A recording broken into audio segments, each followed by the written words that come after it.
پنځمه سپاره اولنی رکوع سوره نساء څلورم نمبر رکوع.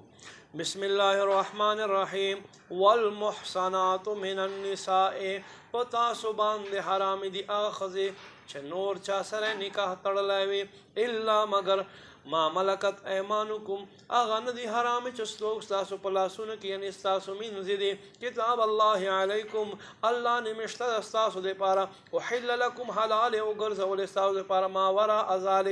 ذالکم دین علاوه ستاسو دپاره ان تبتغوا ادا چې تاسو یې ولټوئ باموالکم په خپلو مالونو سره محسنین نکاح په غوټه کې راوستلو سره غیر مصافحین نه کې په ګناه کې اوبه تویولو سره فما استمتعتم به پس څوک چې تاسو وس لرئ منهن د دې ښځو فآتوهن اجورهن پس ورکوئ دوی ته د دوی مهر فریضة تړلی شوی ولا جناح علیکم په تاسو باندې ګناه نشته فیما په هغه څه کې تراضیتم به په کوم مهر باندې چې تاسو راضي من بعد الفریضة رستو د تړلو رستو د مقرر کېدو ان الله بشک الله کان دی علیما حکیما علم حکمت وال ومن لم یستطع منکم طولا څوک چې تاسو کې وس نه لري د آزاد ښځې ان ینکح المحصنات المؤمنات ادا چې دی په نکاح غوټه کې راولي هغه ښځه چې دی مؤمنه وي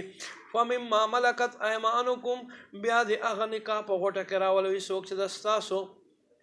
لاسونو کې من فتياتكم المؤمنات هغه د ستاسو منځونه چې ایمان والي وي والله اعلم بایمانکم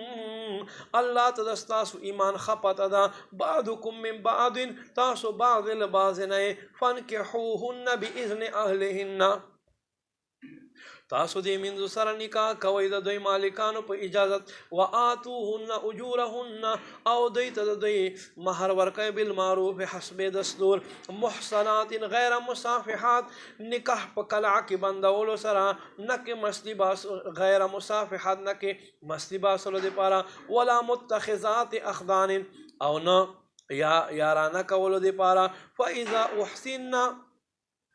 پس هر کله چې تاسو نکاح په قید کې دوی بند کې فإن آتینا بفاحشة که چېرته دوی راته وکړي په بې حیایي کار سره فعلیهن بس په دې منځو باندې نصف نیمه سزا ده ما علی المحصنات هغه سزا